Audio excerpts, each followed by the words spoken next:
성경에서 지나치리라 만큼 굉장히 예찬하는 게 있습니다. 하나님 말고 또 예찬하는 것이 무엇이 있을까? 이렇게 생각하면 지혜라고 말할 수가 있습니다. 여호와를 경외하는 것이 지혜의 근본이다, 이렇게 말합니다. 보통 사람이 저 사람은 굉장히 지혜롭다, 지혜롭게 말한다, 지혜롭게 행동한다, 이런 말들을 사용합니다. 지혜는 굉장히 중요한 거라고 말할 수가 있습니다.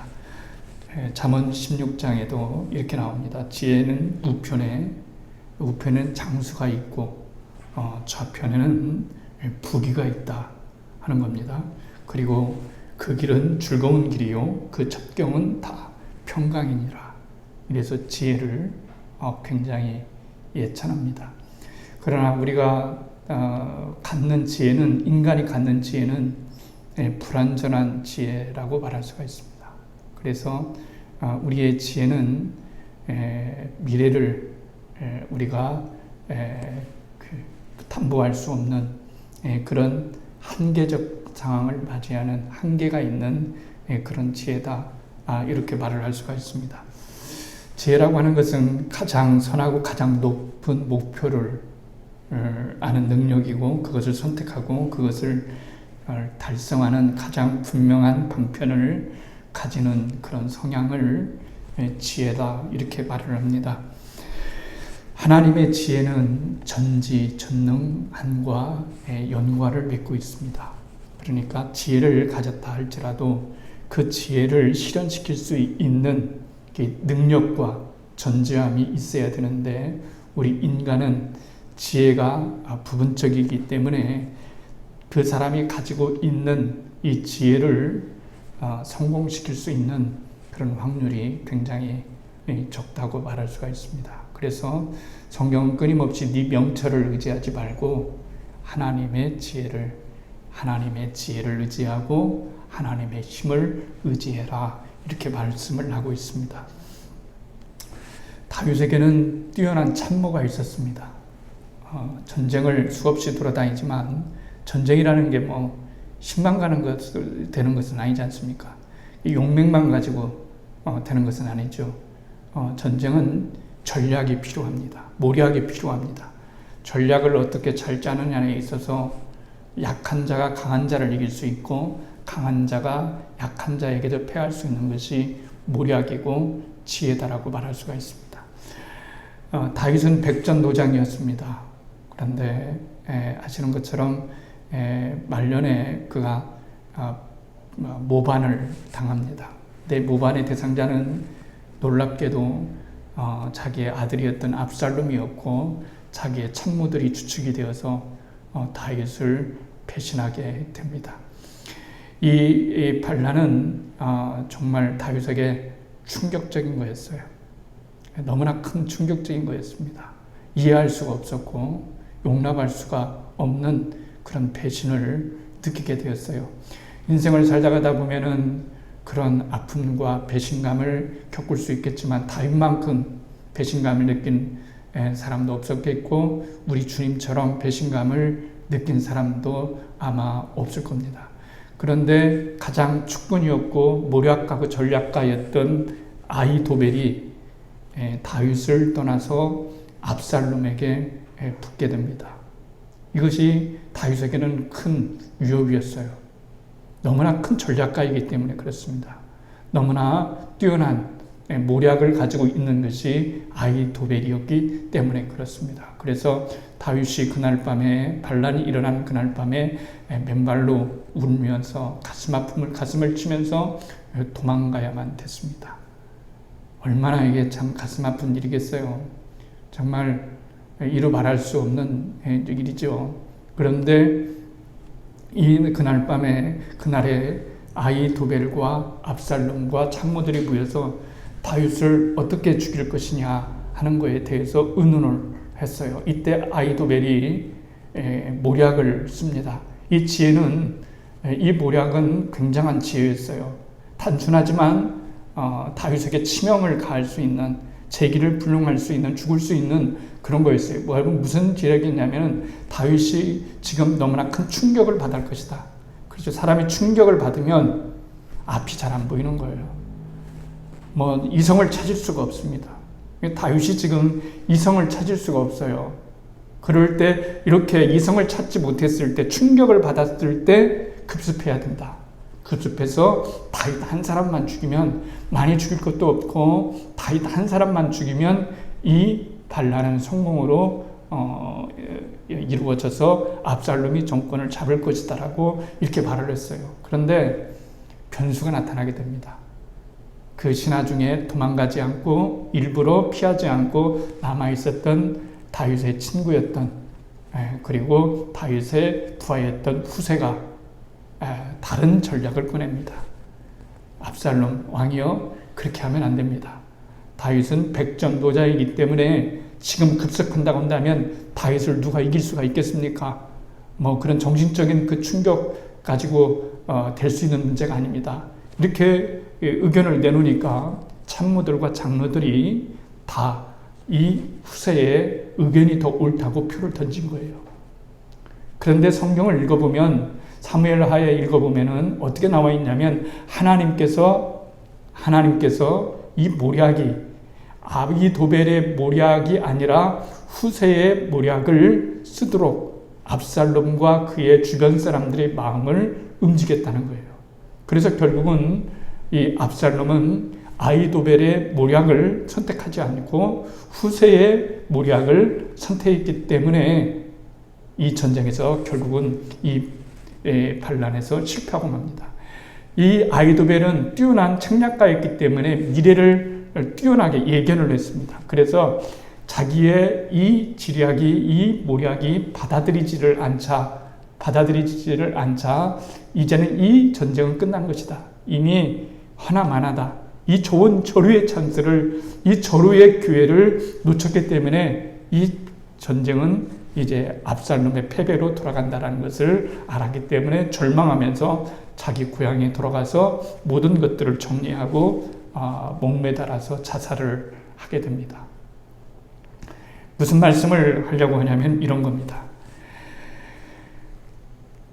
인간의 지혜는, 아히도벨의 지혜는 아무리 지혜가 있다 할지라도 어떤 환경, 사람에 의해서 꺾여질 수가 있습니다.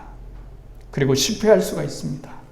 변수가 생길 수가 있습니다. 그런데 하나님의 지혜는 전지하심과 전능하심이 관여되어 있기 때문에 하나님의 지략과 모략은, 하나님의 지혜는 결코 아히도벨의 지략처럼 결코 패배하지 않고 실패하지 않는다라고 하는 것이 성경이 우리들에게 말씀해 주고자 하는 그런 요지라고 말할 수가 있습니다.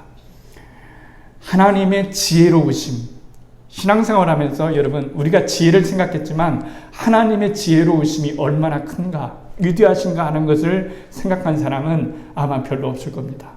오늘 바울은 로마서를 마치면서 마지막 장 마지막 절에 뭐라고 말씀하냐면 지혜로우신 하나님께 예수 그리스도로 말미암아 영광이 셋의 무궁토록 있을지어다. 지혜로우신 하나님께 감사하자.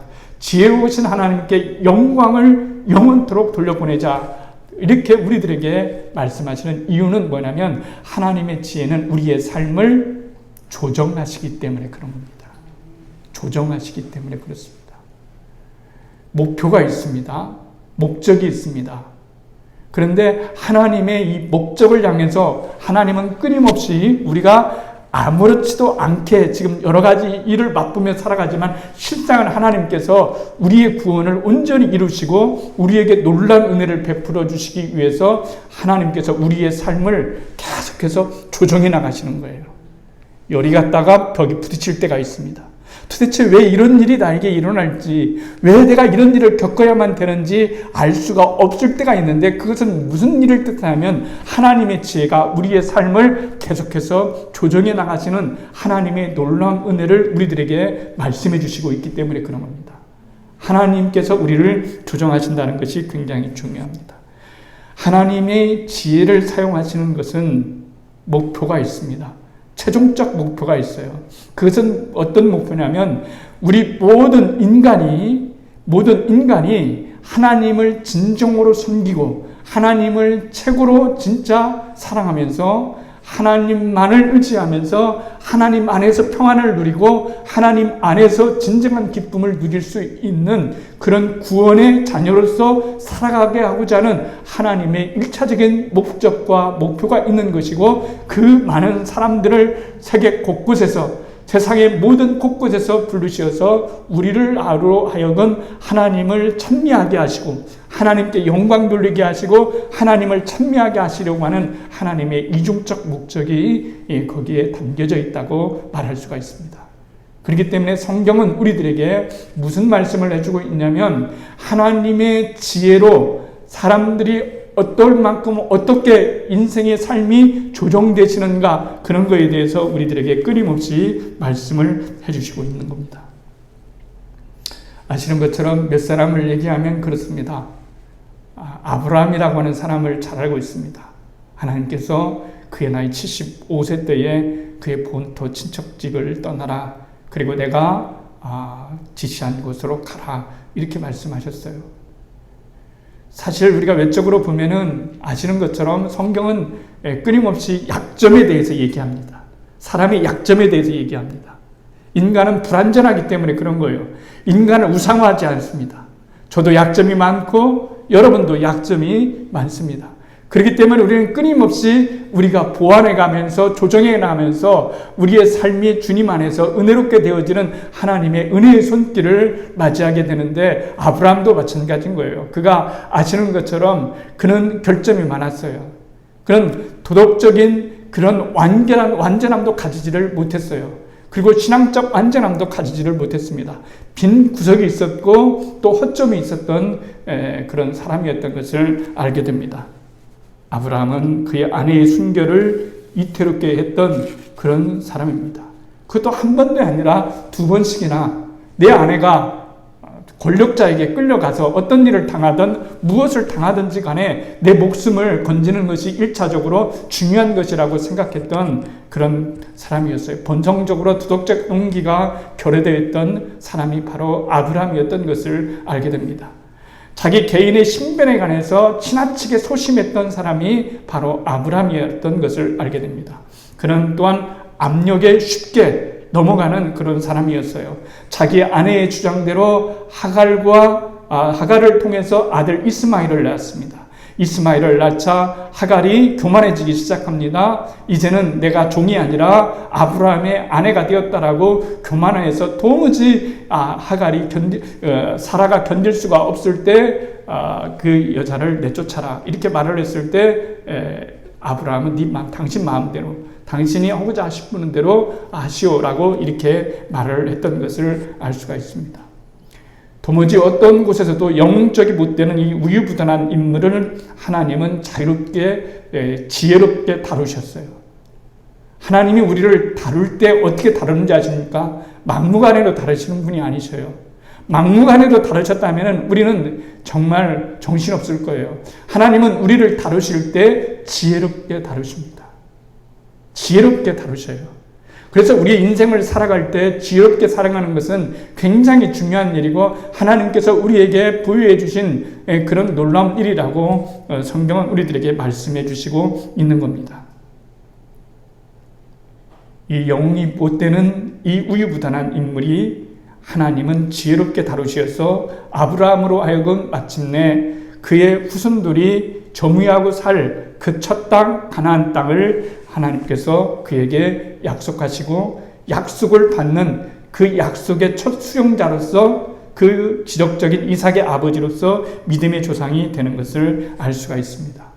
그러면서 그의 삶이 조정되어져 가는 거예요. 계속해서 그의 삶을 하나님께서 조정하고 계시구나, 바꾸시고 계시구나, 변화시키고 계시구나 하는 이 관점으로 성경을 읽어가다 보면은 내 인생도 내가 만나고 맞닥뜨려진 모든 일들, 내가 인생을 살면서 경험해지는 모든 일들을 하나님께서 나를 조정하고 계시며 지금 하나님께서 은혜의 길로 인도하고 계시며 구원의 길로 인도하고 계시며 내 인생을 온전한 삶으로 인도하고 계신다고 하는 사실을 성경을 통해서 우리는 알 수가 있습니다. 아시는 것처럼 그는 새로운 조정을 통해 하나님의 지혜를 통해서 그는 새롭게 점점 변해되어 가는 것을 알 수가 있습니다. 최초의 중동 전쟁에서 그의 조카 룻이 사로잡혔을 때 그는 그 전쟁에 개입합니다. 그게 무슨 대단한 것인가 라고 했겠지만은 놀라운 변화예요. 그가 왕들이 싸우는 그 전쟁에 300인을 이끌고 개입했다라고 하는 것은 그가 새로운 용기를 가졌다는 거예요. 예전에는 그 자신의 하나를 보존하지도 못해서 덜덜 떨었고 거짓말을 했고 아내까지 내어주고자 하는 그런 약한 인물이었지만은 그렇지만 이제는 하나님을 믿고 담대히 나가서 300명으로 많은 왕들을 격파하고 새로운 그런 능력과 용기를 가지는 그런 사람으로 변모되었다는 것이 굉장히 중요한 겁니다. 하나님이 그를 그렇게 만드시고 하나님의 지혜가 그를 그렇게 조정하셨기 때문에 그렇습니다. 전쟁의 전리품을 소돔 왕이 주겠다고 말합니다. 그때 천지의 주제이신 하나님보다 소돔 왕이 자기를 치부케 하였다는 말을 듣지 못하겠다라고 하면서 그는 이전과는 다르게 새로운 품위를 보게 되는 거예요. 그리스도인으로서의 새로운 품위. 내가 그 전리품 가지고 째째하게 그 전리품 가지고 내가 부유하게 됐다는 것을 말 듣지 않겠다. 나는 언제나 하나님의 사람으로서 하나님의 복을 받으며 살아가는 그런 사람이 되겠다라고 하는 것에서 그의 새로운 품위를 보게 되는 것을 알 수가 있습니다. 그리고 그가 25년 동안을 기다리면서 마침내 이삭을 낳았을 때 그에게는 새로운 인내가 탄생해졌다는 것을 알게 됩니다. 이 모든 것들은 무엇을 말해주고자 하냐면은 아브라함의 인내, 아브라함의 능력, 아브라함의 도덕적 품성이 향상되었다는 것을 말해주는 것이기도 하지만 근본적으로 말해주고자 하는 것은 하나님이 그렇게 하셨다는 것을 말해주는 거예요. 하나님이 지금 그렇게 하셨다. 하나님이 우연처럼 살아가게 되어지고 이 사건 저 사건 이 말 저 말 여러 가지를 경험해지는 것 같지만 그런 일들을 경험하면서 하나님께서 우리의 삶을 점차 하나님의 온전한 자녀로서 구별되게 하시고 온전케 하시는 하나님의 조정 능력이 그 지혜를 통해서 우리들에게 나타나게 되는 것을 알 수가 있습니다. 하나님은 모든 사람을 똑같이 대하지 않으십니다. 똑같이 대하지 않으세요. 하나님의 잣대는 하나만 가지고서 이 잣대에다가 너 대고 이렇게 하는 것이 아니라 사람이 100사람이면 사람이 10,000사람이면 하나님께서 그 10,000가지 사람에 맞게 그 지혜를 베푸셔서 우리를 조정해 나가시고 우리를 기르시고 우리를 하나님의 길로 들어서게 하시는 하나님의 놀라운 섭리를 보게 되는 것을 알 수가 있습니다. 그래서 하나님께서는 야곱 또한 다른 방법으로 다루시는 거예요. 아브라함과 같은 동일한 방법으로 하나님께서 이 아브라함을 대하신 것이 아니라 야곱을 대할 때는 하나님께서 야곱에 걸맞게 이 야곱의 특성, 야곱의 기질, 야곱이 가지고 있는 인간성, 야곱이 가지고 있는 능력, 이 모든 것들을 참조하셔서 하나님께서는 그 지혜를 그 사람에게 베푸심으로써 그 사람이 마침내 하나님의 은혜와 사랑을 깨닫고 하나님께 돌아오고 하나님의 사람이 되어지게 하시는 하나님의 놀라운 섭리와 하나님의 놀라운 조정 능력이 하나님의 지혜 가운데 숨겨져 있다는 것을 우리는 알게 됩니다. 그래서 언제나 하나님의 지혜는 우리를 복되게 하시는 것을 알 수가 있습니다. 야곱은 능력 있는 사람이었어요. 이기주의자이지만은 수완이 뛰어난 사람이었어요. 아시는 것처럼 수단과 방법을 가리지 않는 결과주의자였어요. 어떻게든지 하나님의 축복을 받아나기만 하면 되는 것이고 어떻게든지 부유케 하기만 하면 된다고 하는 자기 중심적인 자아, 자기 중심적인 고집이 너무 뚜렷한 거였어요. 그런데 여러분 사실은 하나님께서 이것을 고치려고 하는 것이 하는 거 아니겠습니까? 우리가 인생을 살면서 신앙이라는 것은 뭐냐면은 내 자신을 내 주관대로 살아가는, 내 소견에 옳은 대로 살아가는 그런 삶이 아니라 하나님이 옳은 소견대로 살아가는 것이 신앙의 목표고, 또한 신앙을 가진 사람들이 가져야 될 그런 선한 그런 의도요, 목적이 되어야 한다는 것을 우리들에게 말씀해 주시고 있는 겁니다. 그렇기 때문에 하나님께서는 언제나 우리 각 사람을 인도해 주실 때 분명한 목적과 목표를 가지고 우리를 지혜롭게 대하시는 하나님, 우리를 막대하시거나 막 행동하시는 것이 아니라 하나님께서 우리를 대하실 때 참으로 지혜롭게 대하시는 그 하나님이 계시기 때문에 오늘 우리가 어떤 일을 만나고 이를 경험하면서도 하나님의 은총과 은혜를 우리가 누리게 되는 것을 알 수가 있습니다. 양이라고 하는 동물이 있잖아요. 그렇죠? 우리는 하나님의 어린 양이다, 이렇게 말을 합니다. 맞습니다. 하나님의 양이죠. 그래서 주님은 우리의 목자십니다. 그렇죠? 여호와는 나의 목자시니 내가 부족함이 없다라고 다윗이 자기 자신을 양이라고 얘기를 하는 거예요. 양 키우기가 얼마나 어려운지 이거 보통 일이 아닙니다. 아시는 것처럼 양은 앞을 잘 보지를 못해요. 눈도 희미하죠. 시력도 나쁩니다. 청력도 나쁩니다. 그리고 무슨 용맹함도 없어요.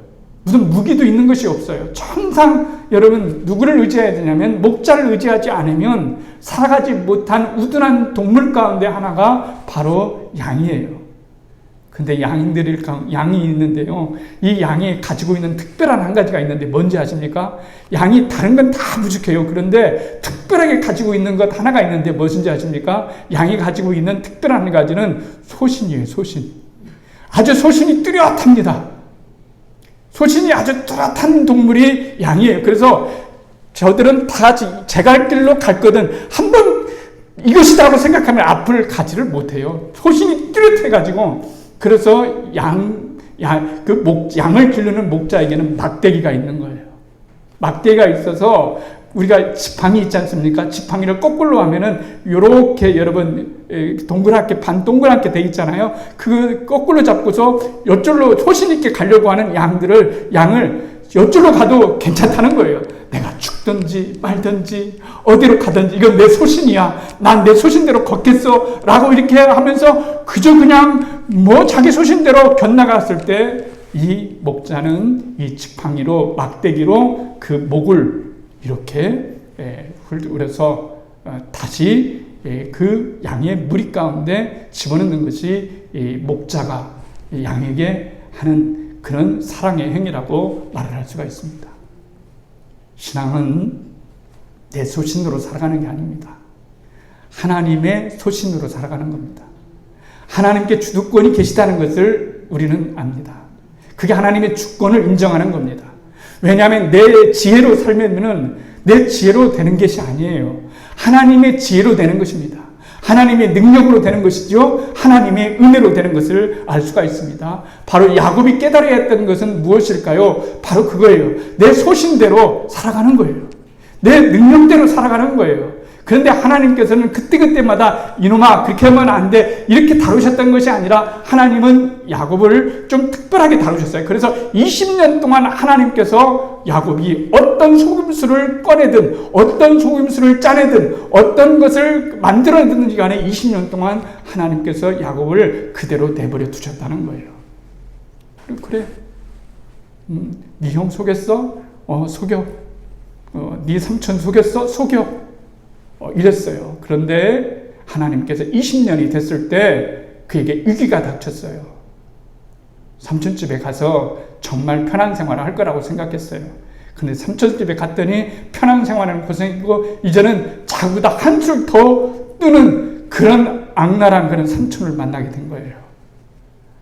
삼촌은 야곱의 능력을 간파하고 이놈을 잘 사용해서 내 이득을, 경제적인 이득을 취해야 되겠다라고 계산적으로 야곱을 대하게 됐어요. 그래서 야곱을 대할 때도 자기 딸들을 둘이 있었는데 하나는 예쁜 딸이죠. 결혼시키기에 걱정이 없어요. 인물 좋지요, 성격 좋지요, 박지요, 뭐 이렇기 때문에 이렇게 작은 딸은 이렇게, 그러나 큰 딸은 알력이 좋지 않았다는 말은 눈을 볼 때, 사람 볼 때 이렇게 눈을 떠야 되고 좀 심의하게 떠야 되고, 쉽게 말해서 외모가 별로 좋지 않았다는 거예요. 결혼시키기가 어렵다는 거죠. 라반은 그걸 간파하고 이 야곱에게 이 두 딸을 결혼시켜야 되겠다, 이렇게 생각을 하고, 아시는 것처럼 7년을 일하게 하고 또 7년을 일하게 함으로써 도합 14년을 일하게 한 거예요. 그래서 또 6년을 일을 냈어요. 그런데 언제나 이 삼촌은 착취하는 사람으로서 착취하려고 그러죠. 절대로 이 조카 이 야곱이 잘 되는 것을 별로 좋아하지를 않았어요. 왜 그런 걸까요? 야곱이 잘 되면 자기가 그만큼 가난해, 좀 부유함이 없어지게 되는 것이고, 자기가 부유하면은 야곱이 부유함이 없어지는 것이기 때문에 그런 거죠. 야곱은 거기에서 뼈저리게 느꼈어요. 정말 세상에 이렇게 나쁜 사람이 있는가?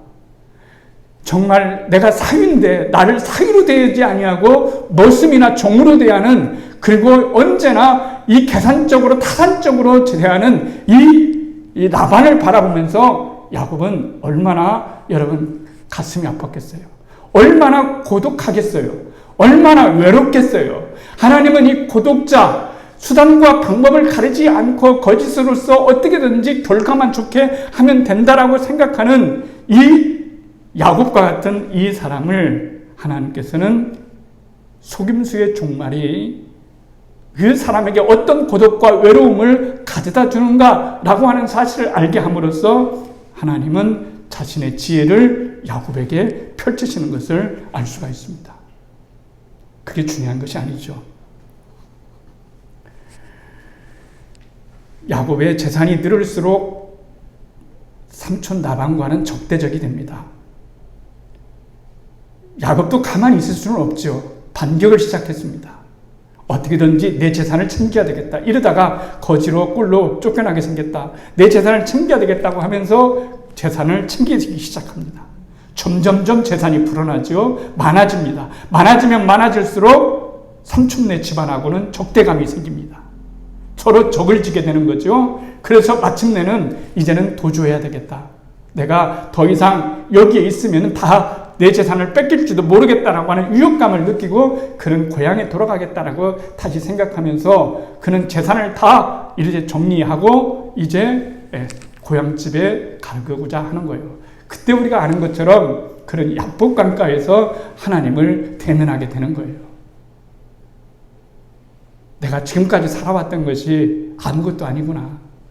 내가 정말 지금까지 많은 재산을 그렇게 모으고 많은 자식을 거뒀지만은, 그렇지만 이것이 나에게 평안을 갖다 주거나 행복을 갖다 주는 것이 아니라 나에게 오히려 참으로 불안과 외로움과 고독함과 절망감을 안겨주고, 내 이 많은 재산이 오늘 한순간에 다 잃을 수도 있고 내 목숨까지도 잃을 수 있다고 하는 이 절대절명의 위기 앞에서 그는 하나님을 붙잡게 됩니다. 이제는 하나님의 진정한 축복을 받아야 되겠다.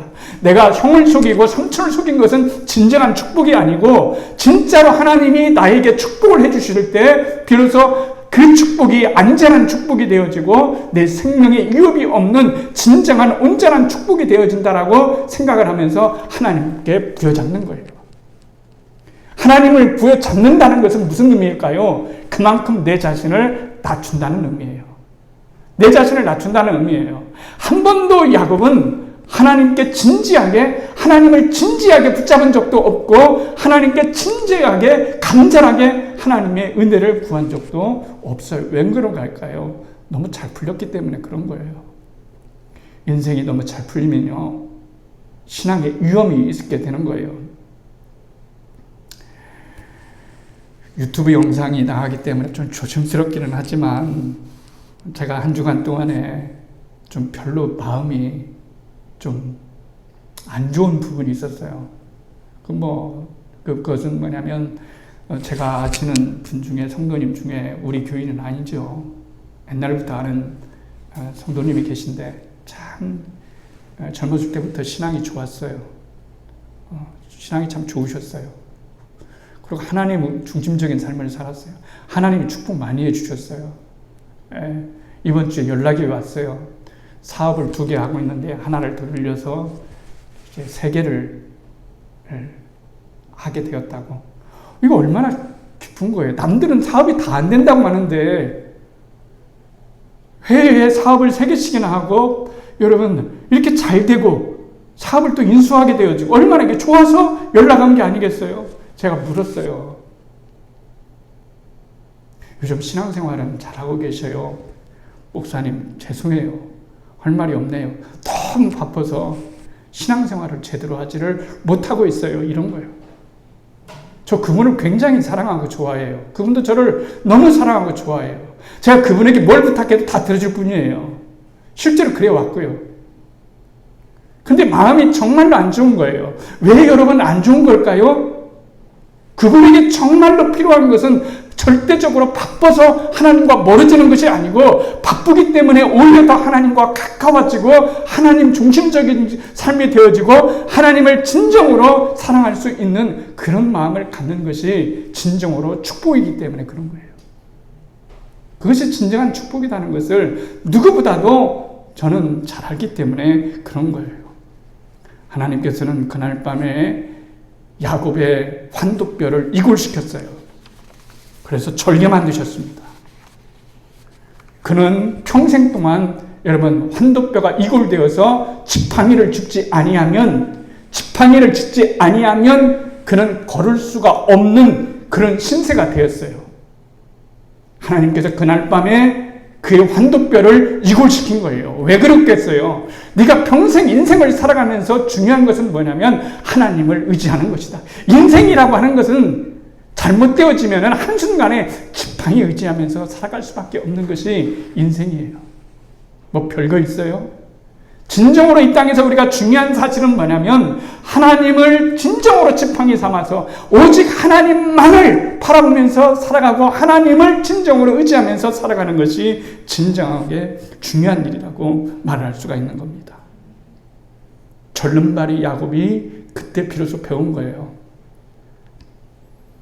하나님을 의지하는 것이 하나님의 축복을 받는 것이 진짜 축복이다. 하나님의 가장 중요한 축복은 뭐냐면 내가 예수님을 진정으로 가장 잘 믿고 하나님을 가장 많이 사랑할 수 있는 그런 세계에 들어가는 것이 진정으로 하나님께 가장 축복을 받는 일이에요. 이것을 위해서 우리는 부르심을 받은 거예요. 하나님의 지혜는 우리를 복되게 하셔요. 우리의 삶을 조정하셔요. 그렇기 때문에 우리가 어떤 일을 만날 때 좌절할 필요가 없고 어떤 일을 경험할 때 이건 내 뜻대로 안 됐네 어렵게 이거 힘들지 이렇게 여러분 좌절할 것이 아니라 그때그때마다 우리가 깨달아야 될 것은 뭐냐면 하나님이 내 삶을 조정하고 계시다. 지금도 바꾸셨구나. 하나하나씩 바꾸어 나가시는 하나님께서 나를 향한 그 놀라운 하나님의 은총과 은혜가 어디에 있냐면 하나님의 지혜 속에 담겨져 있다는 사실을 우리는 비로소 알게 되는 거예요. 그것을 알아야 됩니다. 하나님의 지혜는 언제나 우리를 복되게 하시며 우리를 이중적으로 목적을 가지고 인도하시는 거예요. 첫째로는 우리가 주 안에서 하나님의 자녀로서 복되게 살아가게 하는 것이고 그 자체로 끝나는 것이 아니라 하나님을 진정으로 예비하고 하나님을 진정으로 구하는 하나님의 진정한 얼굴을 구할 수 있는 하나님의 사람으로 살게 하는 그런 하나님의 놀라운 은혜가 하나님의 지혜 속에 담겨져 있는 겁니다. 그렇기 때문에 사랑하는 여러분, 예기치 못하고 당황케 하며 절망적인 일들이 지금 우리들에게 일어난다 해도 절대로 우리가 어떤 상황에도 놀라지 말아야 될 것은 무엇입니까? 하나님의 지혜는 이 모든 것을 합력하여 선을 이루시는 하나님의 놀라운 섭리와 축복이 거기에 담겨져 있기 때문에 그렇습니다. 우리는 하나님의 지혜를 믿어야 됩니다. 하나님의 지혜의 위대성을, 전지함을, 하나님 지혜의 전능성을 우리는 믿어야 됩니다. 그래서 하나님이 지금도 이 모든 일을 통해서 우리를 온전케 해나가시키고 우리를 복되게 하신다고 하는 하나님의 지혜의 풍요함을 우리는 찬양할 수 있어야 되고 그 지혜를 우리는 믿을 수 있어야만 됩니다. 이 얼마나 감사한 일입니까? 이 얼마나 감사절에 우리가 감사할 수 있는 얼마나 놀라운 일입니까? 하나님이 지금도 내 삶을 조정하고 계시다. 그 선하신 목적을 향해서, 목표를 향해서 내가 지금 불완전하고 온전하지 못하지만은 하나님께서 다윗을 움직인 것처럼, 아브라함을 복되게 하신 것처럼, 야곱을 복되게 하신 것처럼 우리를 조정하시고 우리를 뒤에서 인도하시는 하나님의 지혜의 손길을 믿는다고 한다면 우리는 절망할 이유가 없는 겁니다. 하나님의 은혜가 우리를 조정하고 있기 때문에 그렇습니다. 하나님의 지혜는 은혜로우십니다. 은혜로우신 그 지혜는 우리를 축복되게 합니다. 이 놀라운 은혜가 우리 가운데 있다는 사실을 기억하면서 하나님의 지혜를 통해서 더욱더 여러분의 삶이 견고해지고 그리고 복되지는 하나님의 축복의 사람이 되기를 주의 이름으로 간절히 축원을 드리겠습니다.